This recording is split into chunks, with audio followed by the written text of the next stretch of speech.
All right. Uh, Hello. I guess we're going to get started. My name is Jax. Today I'm giving a talk, Munching on Drywall, how to write a comedy game that resonates. This is a postmortem on my game Drywall Eating Simulator that I made with my studio Peripheral Playbox.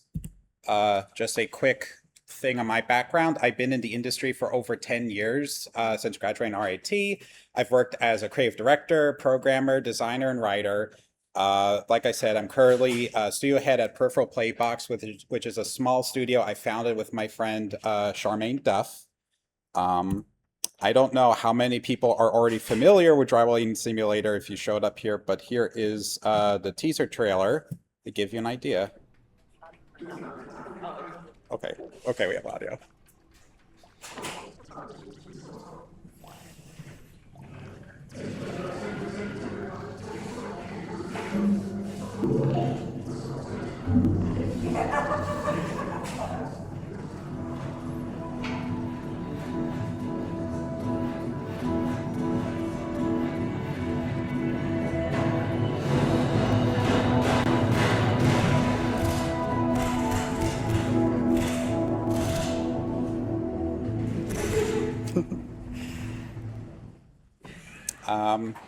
Yeah, so that is pretty much the entire game. It's a short 2 to 3 hour game. We have four levels total in it. The first one, you're inside your apartment. You're talking to your neighbors who are suffering various things. Like this woman here has AI psychosis, where she's talking about her AI agent polycule that she's a part of. You have two jobs you work at. One is a retail hardware store where your managers are always accusing you of stealing stuff, and people are coming in asking where the milk aisle is. You work at a tech startup, obviously, where no one really wants to do work. They're all trying to figure out how to get rich on their own time. And then you end up at an art gala where you're just talking to like all the weird rich politicians, CEOs, podcasters, and whatnot. Um, so, yeah, like the purpose of this talk, like Drywall is not a significant game. I'm not really a significant figure, but I felt that it was important to give a talk like this to just kind of talk about like, how do you just do a game that like you're not really, we want the game to be good and, be successful, but it's like, how do you just do a game and then just like still keep making games past that?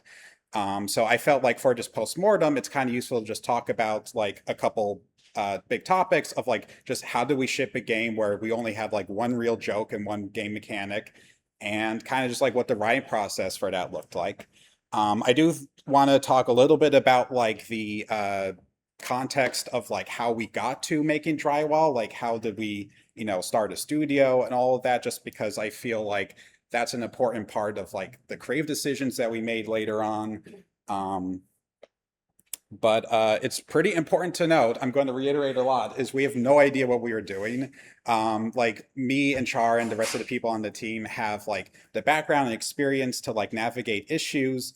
But a lot of this is we're just making a game and we didn't put pressure on ourselves to like, this is a game that has to like, explode or has to be financially successful in order for us to do anything past that. We just want to make this game to learn how to make games as a new studio and team and give us space to make mistakes. And like, ultimately, I just want you to like take away, like, hopefully look at our story and say, hey, this is something I can do. At the very least, I want you to say, hey, they give this asshole a talk at NarraScope, so I can at least do something. Um, so, what else do I know? My big claim to fame was creative director at Akupara Games, which is a indie publisher slash studio out in LA. I directed a queer VR horror puzzle game, Hello Crew World, that released in August 2024. To give very quick cliff notes on it, that was my first time leading the team. It was the first time that Akupara had been first time that we had been actually creatively in control of a project. So there's a lot of things that like, we were already like trying to figure out a lot of things to do. So my focus was let's just try and ship a game. I love Portal. Portal is the game that like got me into wanting to make games. So like I that's very heavily treaded ground for me. I just want to make a Portal clone. And that's what we ended up doing. We had a game that you know, we spent 2 years working at that game. There's a million things we learned from that. That's a whole talk in itself. But we're pretty proud with like what we did. And then we got laid off after it shipped, which, I think everyone feels that already. Um, so Peripheral Playbox started because me and Char had both kind of were starting to look for work, and we're like, this job market is really stupid. I don't know what we're gonna do, so let's just start a studio, I guess. Um, so we started in November 2024. Drywall was not our first project. We had this horror game that we codenamed Pluto. Let's see if this will work. Um, so pretty much Pluto was this collection of old prototypes that I was polishing up to make this like haunted like Xbox demo disc. Like it pretty much was like taking a bunch of different ideas and smushing them together. There's like a debug command line where you could like mess with the ghosts, like a ghost would be chasing you, you enter a no clip and then go through a wall and they're like, oh, what the heck? So this is something that we started working on like right away. Um, and the problem is we hit a wall with it where we needed funding to like significantly keep like just investing time into it. But we weren't that confident in it as a game at this point. Like I art direction was on point. The gameplay was serviceable. The writing was like really dreadful. I will point out like this is all on me. I'm not throwing anyone under the bus for that. I was like mostly the sole developer on this. Um, but it's all things that just like could take time we could fix. But we were here in early 2025, which the like economic landscape for this is you needed a really solid pitch in order to just get a call back. So our options were we could spend more time on Pluto to get the game where it needed to be, something that we probably could have done, or we spend some time rebooting it into a smaller game where it would probably take less time for us to find the funding we needed. Both options didn't seem appealing to me just because like we're betting everything on one game working. And I was like, I want to still keep doing stuff after this and not spend like years working on something I already don't feel that hot on. So then we started thinking about like, what if we just start a new project? Um, like we kind of were looking at, okay, we had the means to self-fund something like a short game. I'm looking at like what we're able to do. Like we have lots of 3D game experience. We're funny as hell. We can make really unique looking games. And we wanted to be like ambitious and weird, but we'd also, we'll cut stuff, we'll scope down to ship. Um, so started, you know, why make a game at all at this point if we're already giving up on one? It's mostly because we wanted to. Like learning how to make a game and ship it with no structural support, like no publisher, no, funding, whatever, we felt would be valuable experience for us as a studio. Having a shipped game as opposed to having a like just a prototype and concept also was like more appealing to us because then we're like, hey, here's a thing you can like look at right away and you can see like all the reactions and everything from it, as opposed to like just shipping around like a concept for who knows how long. And I mean, mostly the reason we went ahead with it is like I wanted to make a game on my own terms without like being held accountable to anyone. So I was like, what the hell? Let's just like make something. So Drywall was literally just a shit post in our group chat. My friend Krista was like, like you can see here, I'm already like sweating. This is like February 2025. I'm like, I don't know how Pluto's going to do. Krista's like, can you just make Drywall Eating Simulator? I'm very proud. I just immediately responded with the say that again meme. I knew this was going to be in the slides someday, apparently. But I started thinking about it. It's like, okay, we just have a general idea where the main game progression is you'd be eating drywall and the player character would want to appear normal eating drywall. It didn't really matter why for any of it, but I was like, okay, this is something that could be like a that's a game loop, maybe.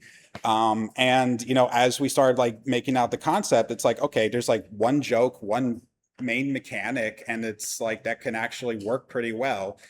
We still had a couple ideas of like making an open world, having an upgrade tree, but just in the end, it's like, hey, these are not like really working that well.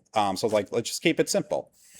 And we did some risk assessment on it because we started a company. We're like, okay, do we want to like actually go through with this? There's a couple of things we like knew right away. It's like, hey, this is a game that has like pretty narrow sense of humor. Like, there's probably going to be a limit of like, there's a ceiling to how many people are going to be like wanting to play and buy this game. A big thing is we decided like, okay, for this game, we're not going to focus on like the profit. We're going to focus on making the game we want to make, which meant there's a time limit to like how long we're going to be able to just mess around doing stuff pretty much. And the big thing was Pluto was concepted with a small team in mind. Like everything was like built to scale up, and Drywall would just have to be me for most of the project. So that was something I would have to emotionally prepare for. We still had friends and old coworkers helping out with like level propping, character art, and audio. But like, yeah, I was full time on Drywall for 2025. I'm going to heavily emphasize like that was a personal decision I made. I was just going off of my own savings. I do not recommend that for anyone, but like, think about like I did that because I felt I could like recover from it and also like just make it work afterwards, and like I kind of did, but yeah, I would not recommend just following my footsteps there. um yeah, and then we kind of just tallied it all up. It's like, yeah, let's go for it. So this is, I think, the first prototype. I think the first day of working on it, I just made something in Blender, and it's like, okay, that can work. um Also, I'll note this is like the only piece of drywall that I ever modeled, and like every single piece of drywall in the game is just this like kind of recolored, retextured, whatever. So, yeah, a lot of asset reuse. So, yeah, one of the things, we start figuring out like what kind of game do we want this to be. Drywall, like I said, I'm looking at like, while my experiences, what the experiences of like the world are, like I want to do a lot of observational humor because I felt, hey, that could work. But yeah, it's a pretty bleak time. So I was like trying to figure out like the balance of like, I want this to be grounded, but I also want it to be kind of light. Like, so there's a lot of things I'm thinking about. It's like, what are my personal limits for what I'm willing to joke about? What works for the project. Like, one thing I ended up cutting, like, I'm non-binary, I use they them pronouns. So like, it would be funny to me if I had a misgendering mechanic in the game. So I started working on that, and then immediately was like, this is miserable to like play. Like, who would enjoy this at all?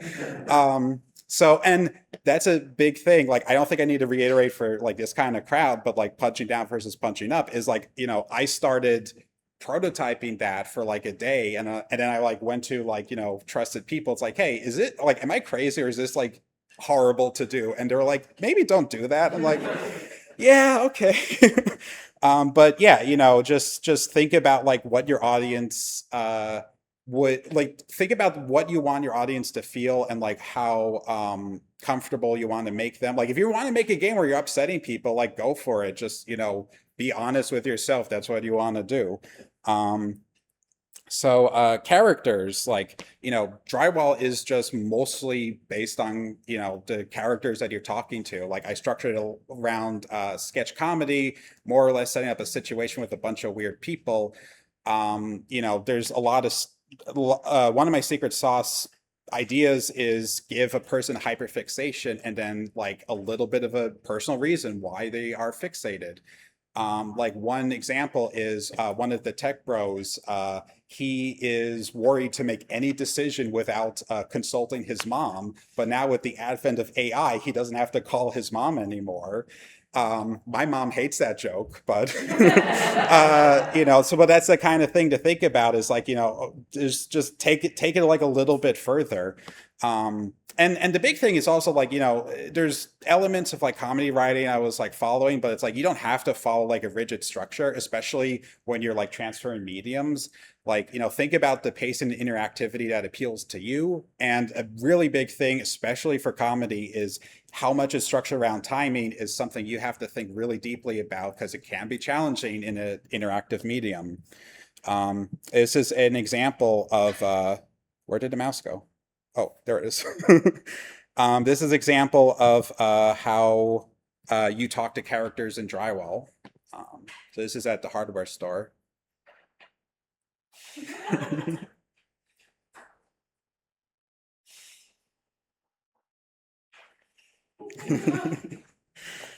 um, so you can see there, like one of the decisions I made early on was that conversations with NPCs would be one-sided. There's like a bunch of like it works really well for me because I think that for this game, like it kind of helps other the player a little bit, where characters are mostly talking at you, not really caring if they get a response or not. They just kind of want to be heard. But then like, you're not really like communicating with them. You're just hearing like weird people just walk up to you, or you walking up to them and they just say weird stuff to you. But a technical pipeline aspect of it is it made adding new characters really quick, where I just come up with some dialogue. I just pop them into game. Like you add, like, figure out if they want to be part of a quest line later, or there's some interaction that they're tied to. But that was something I felt like worked really well. And the big thing is like, since conversations are short and isolated, it allowed me to write like really crazy situations where it's like you don't have to care about like what happens afterwards, and you also keep going back to them and hear this like weird little isolated like conversation. But then it's like, okay, you could just kind of also move on from it. So these are various like inspirations that like I just listen to a lot of like podcasts like Super Ego, Comedy Bang Bang have been around for years. Episode one was a huge E1 podcast, which is a podcast where every episode is the first episode of a canceled podcast. So that's been going on for like 5 years. So it's like hundreds of episodes of like the same three guys coming up with like weird characters every episode. Tim Robinson and Connor O'Malley were both comedians I had a lot of inspirations from, just because they had they had very similar style of humor I was going for, of like kind of crazy, but also like a little bit grounded. Stuff I pulled from real life is the hardware store managers are based on real conversations I had with them, kind of. That level, everyone really is like, this level feels really realistic. And I'm like, yeah, I also work at a bunch of tech startups, so I've had those kind of conversations a million times. And I also just do bits with people in group chats, so just take from everywhere. The important thing I felt was to make the target of the humor the characters and the world, not the player. So another thing I realized quickly is just like, if everyone's just yelling at you, that's not a fun experience. Like, people are just gonna like, hey, I don't want to just be yelled at. There's even people who like, this level of like where the game is like was too much for them. But like, that's a thing to kind of balance. I still made the player the target a few times, or made sense, or what made the joke that was impactful. But I think the core of the humor, for this kind of thing, is try to focus on like the lack of self-awareness for what the NPCs had, basically. And moving on to game design, like, since Drywall is almost entirely player controlled, which is a decision I made just from my background, like they control the pacing of everything, which makes it a little challenging to write jokes in that structure. My VR experience helped allow a lot here, because that's a medium that like you have zero control over anything the player does. So my go-to traps are just leading them to have the moment that you want to at their own pace. So here's a couple examples. This is a office party that you're crashing that I intentionally positioned this wall so that you're breaking it down and everyone's just staring at you. This is like, this is just baked into the game of like all the characters are billboarded just staring at you. But it's like, okay, that's kind of funny. You burst it down and everyone's just like looking at you. The the hardware stock room. This is a task you're given where you have to inventory the back. Um, and you'll see in a minute what the trap is, where you're going around this warehouse, you're trying to find labels. Uh, like, you're not really doing a great job, but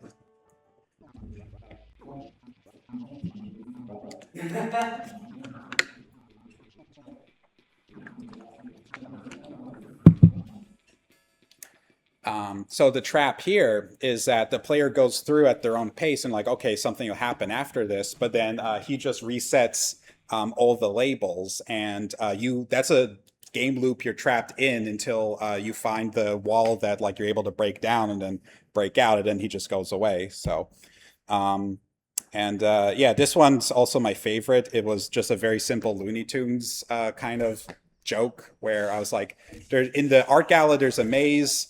Um, that like I hit a few characters in, and I was like, I want to make sure people see them, and I've seen this happen so many times on stream. Yeah, we got Jimbo for this game. um but the big point here is like you don't have to build out like complicated sequences for a lot of this. Like this is the choice I made, but like I kind of like doing small little things. It takes a lot of experimentation. Like, a lot of this I had to like, just build out a level and then figure out like, how they present themselves, and like just figure out like what feeling do you want to convey to the player in any given moment. Um, Meta humor is something this is more of like my own personal like preferences for humor. Like players already make their own humor and jokes out of every game they make already. So I kind of feel it's a really solid hit for game comedy. Like, there's how many videos you've seen of like, people spawning like 1,000 cheese wheels in Skyrim or something. So I thought, okay, we could do a fourth wall breaking twist for Drywall, where the first pass on this was you're visited by a demon who wants to break the barriers between like their world and ours, and the player thinks eating drywall is what they're trying to tell them to do. That's a weird concept that we ran with for a bit.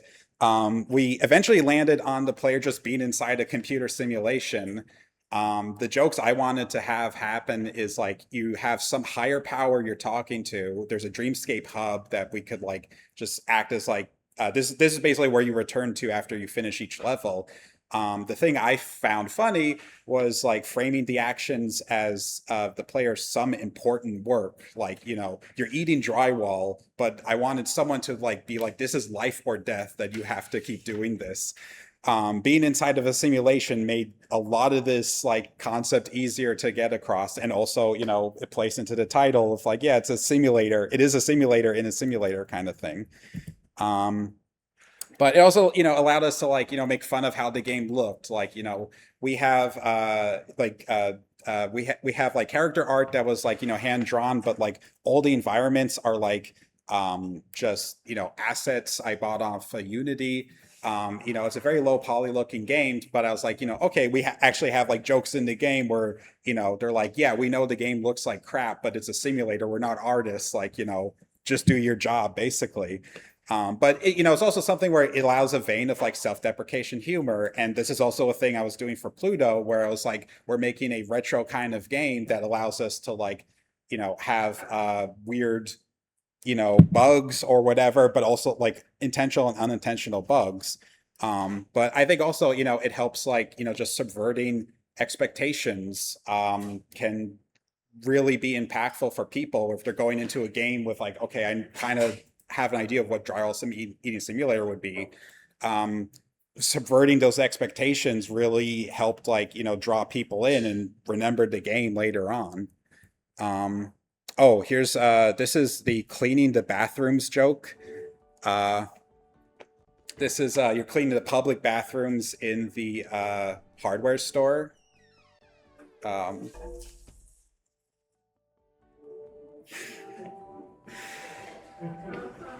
so this actually appears in the game, and then you just get kicked out. You get teleported out, and then you can't get back in, and it says, "Yeah, you're done." Um, so that is That's probably like my favorite joke in the game. It gets everyone every single time. It only exists. Yeah. Also, yes, I actually did get emails from it. I didn't like any of the jokes I was coming up with for the bat. I was like, I don't actually want to make like a toilet humor mini game. So I was like, what if we just make a joke about taking it out? And yeah, that actually worked really well. It also saved me a lot of time. So um, yeah, and then someday I'll figure out how to show the bathrooms to people, but we'll see. Yeah, referential humor. Like, we had a couple real life jokes that I slipped in. I kind of feel it's hard to nail because it's like it has a high potential to be distracting. Like you're asking the player to have like external context for something when they're like deep and they're already invested in your thing, but having to figure out like like what is this joke you're trying to do here? If it doesn't like fit within the context of your game, I think it could kind of like be disruptive for people. Like for the art gala level, like we got to use Bing Bong from Peak and Jimbo from Balatro. The idea I had is like, okay, I'll put them as surprise artists as part of the art gala. They're both, just characters in the world who are weirded out by the other people attending. Um, but it makes them as like non-intrusive Easter eggs where they're part of the story. They centered themselves without like taking anything away. And I think also like just being able to use their actual likenesses lends more credibility to the joke because like if you're just using a stand-in, then it's also another distracting thing. I would say like we kind of like we had friends of friends who like knew these people that we just like asked like, hey, can we just use these guys? And they said yes. I would say just ask and see like what you get. Like the worst thing they do is say no, and then like okay, I don't have to like you know bring someone else's stuff into my game. Oh, except yeah, the one reference we put in Mega 64 we're pretty happy about, but we're not at liberty to talk more about that. Um, so yeah, wrapping up, like we kind of just spent 9 months working on this thing. Like we got into a rhythm, writing the joke, thinking the joke, writing dialogue, putting it in the game. I think our biggest issue was just not having a strict timeline. I was like, it's done when it's done.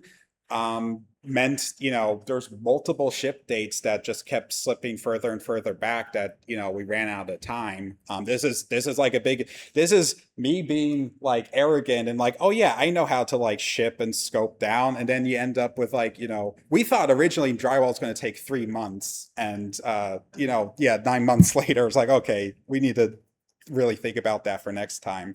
We managed to like, release by cutting some features and sequences, like mostly stuff that wasn't working.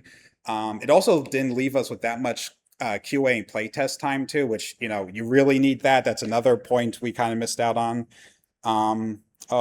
Yeah. So this is Seth. This is Char's kid that she had while working on drywall. Um, so her bandwidth was a little limited on some fronts.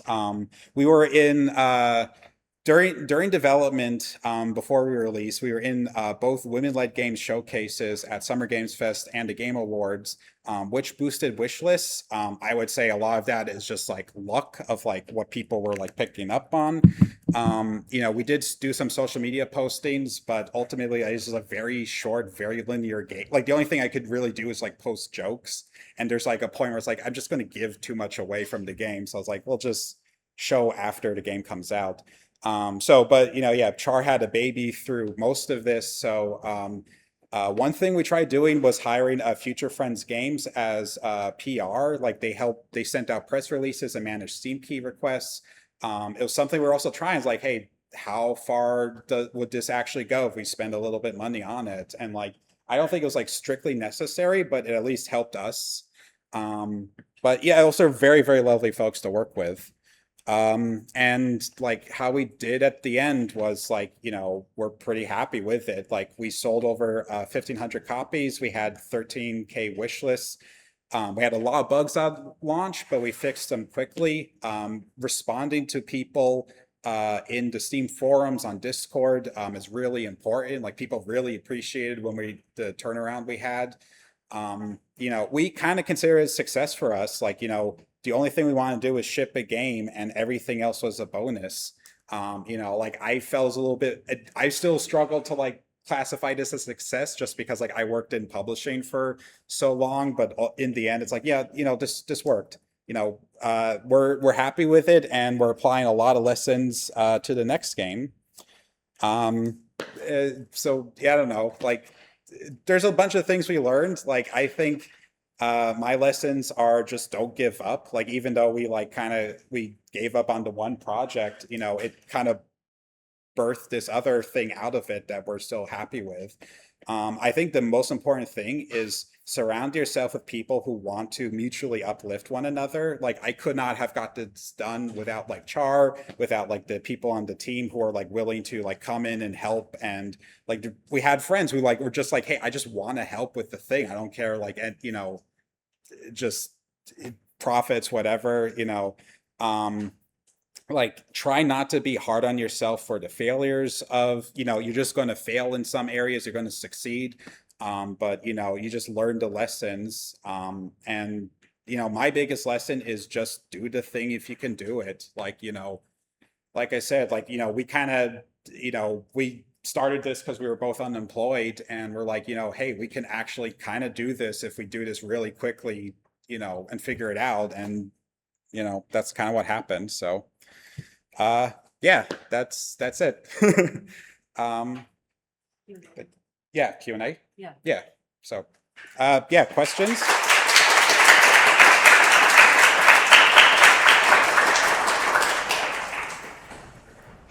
All right. Yep. So you talked a bit about kind of setting traps for the player to get them to experience what they want. Do you have any particular techniques that you like to use to do that? So the question is, for setting traps, like what are the particular techniques that I like using? A large thing I like looking at is what the perspective a player is going to be coming from. Like for the office party back somewhere. For actually, I'll jump back to the end. But for the office party, like a big thing is I was thinking about like what direction the player's going to be coming from, where like all the various like the NPCs are going to be placed in the room. You don't really have to get like that complicated with it, but it's kind of thing to just like block out something and figure out like, hey, what do you want the player to feel as soon as you like they spring the trap, like what do you want them to feel and what do you want them to like kind of notice and pick up on, or even if it's like, like subconsciously or consciously, like, what's happening.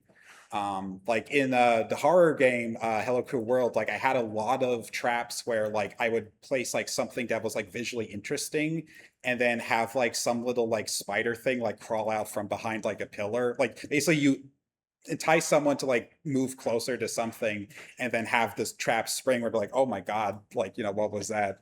Which happened like so many. It's wild of like how many times you can get someone to like just fall for the same thing over and over.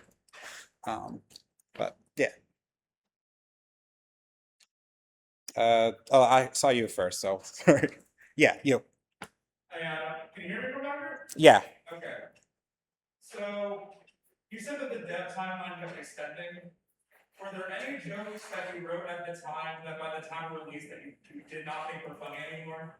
Or did not Yeah, so the question was, with the extended timeline, like what jokes did I not find were funny?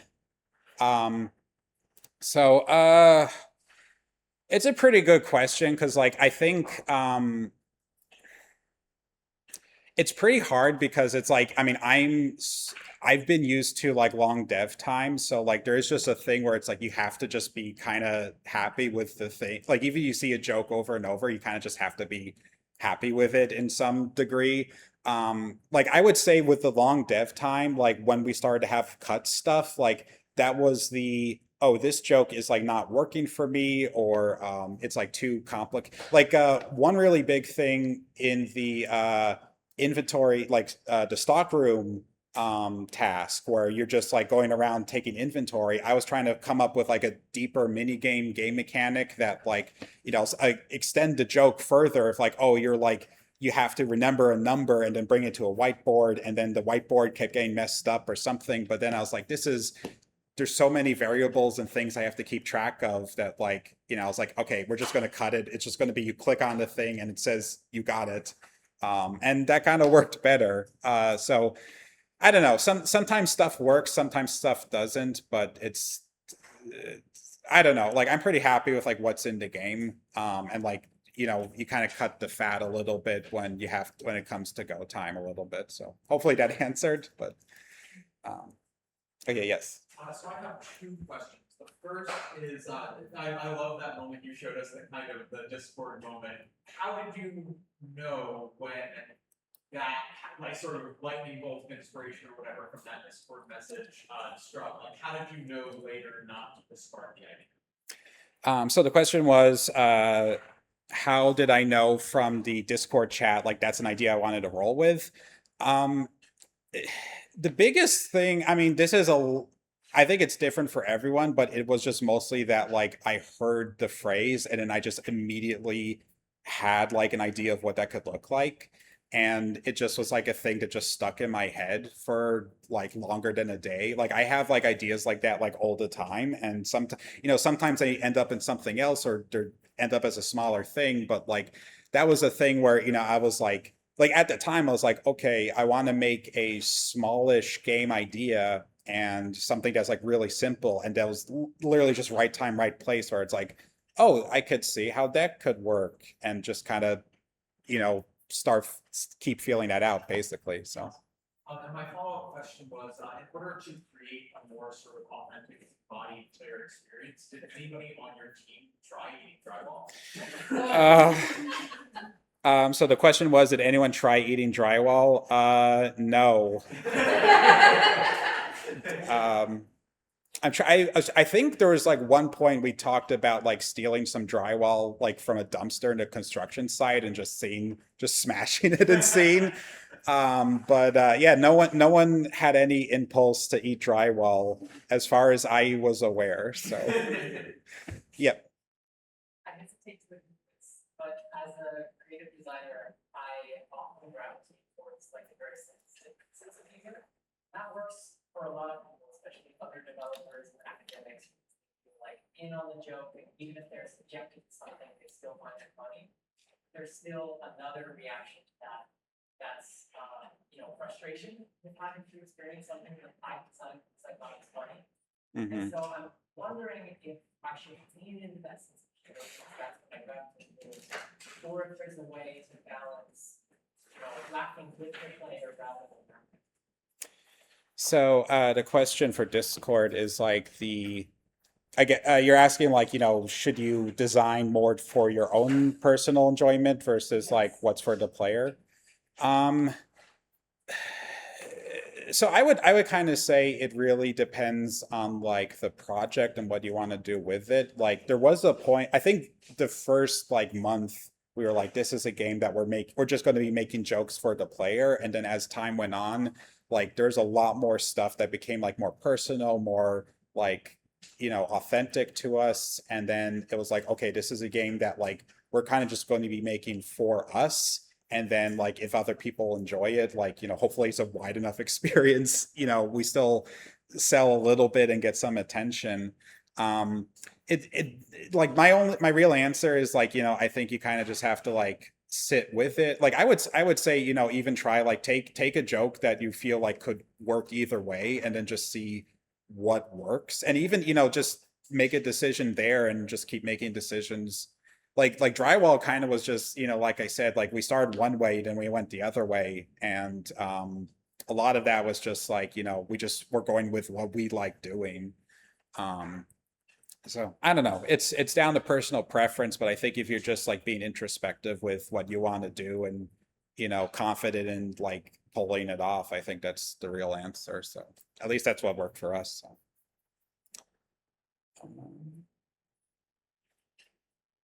Any more questions?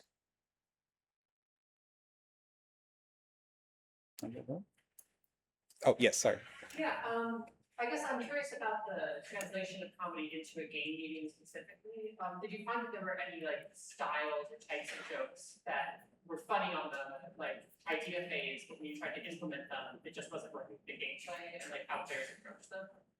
You ran into? So the question is, were there any jokes that we felt couldn't translate well into gameplay?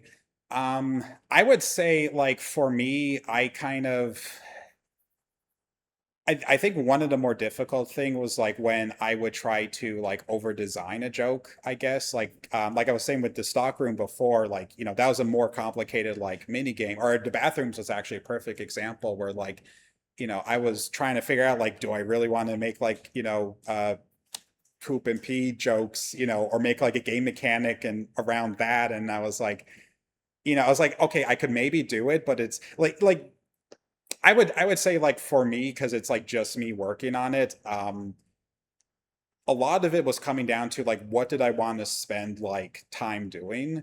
So like the bathroom joke was like just at a point where it's like I've spent like a day and a half working on this. I'm not finding this enjoyable to work on, or like the joke is like not going to be the reward for how long it's taking. So then okay, I'll come up with something else. Um, some stuff kind of works. Like I would say it's not really like a universal thing of like what can work and what doesn't, but it is just mostly like how like I guess like my angle on it is like if I can find a way to make it funny and then also make it work for me that I can see the entire thing through. That's kind of how I find the like if I still think it's funny if I'm working on it for like 3 days, then that's kind of like, my parameter for it. But so especially if like you're solo dev, like I am very, very harsh with like the features and sequences that I put in of like I need this thing to like really work for me if I'm going to be spending like 2 weeks on something. So I don't know. I think everyone kind of has like a different approach, but like I said before, I think it's just like the introspection of like what do you want to do, and like just think about like, hey, do you find this enjoyable or not, basically. Because the other thing also is like, if you don't find it enjoyable, then like the player probably is not going to find it enjoyable. So I don't know. That was my approach. So yes. You talked about learning to punch up versus punch down. And I guess the first part of the question is how do you check on making sure that you are punching up and not punching down?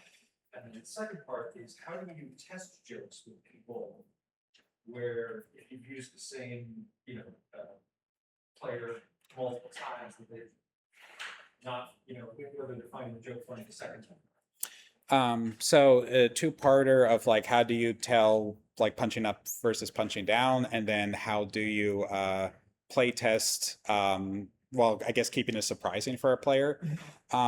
So for the first part, uh my personal like tactic is like I just have like people in my life that I'm like, hey, can I run this by you, and like just be very honest with me if this is like shitty or not to like say about someone or something. I kind of look at like and this is also just like from my experience over time, is like I kind of look at like if you see this like in context, like how like if you're a player who's seeing this for the first time, like do you see yourself like in the target of the joke if it's not like intentional? And that's something that can be like really hard to um I think kind of suss out. But like, that's the kind of thing where it's like you go to someone else and you just like run it by them. Like that's something that was hard, especially as like a solo dev, where it's like I had, that's why I kind of had like people around me where it's like, hey, can you look at this and tell me if this is like too weird to say or not?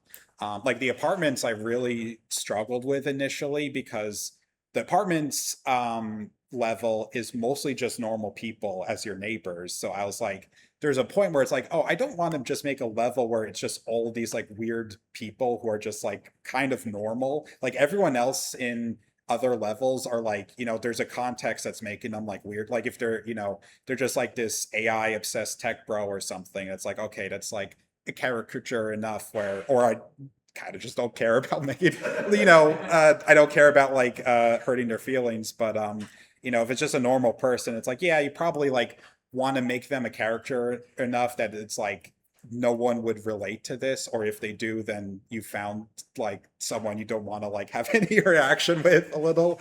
So I don't know, like, yeah, just, kind of just check in with people. For the second part,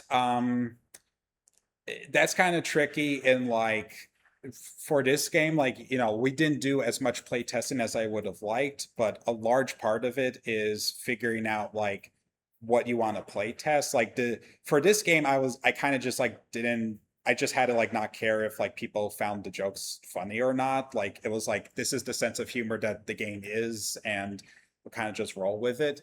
If it's like, hey, we want this player to be surprised, like usually the real answer is you just have to find someone new a little bit, because like once they've seen it once or twice, then like in the the VR horror game, like we only had, that was tricky in like, that's a VR horror game, so when we're doing QA and we're trying to get like a response out of someone, we only have like 2 people who like fit that job at the company. So like they started seeing like all the jump scares and all the like various interactions. So it just became like, okay, you're too burned on this to like, really be effective. But yeah, so I don't know.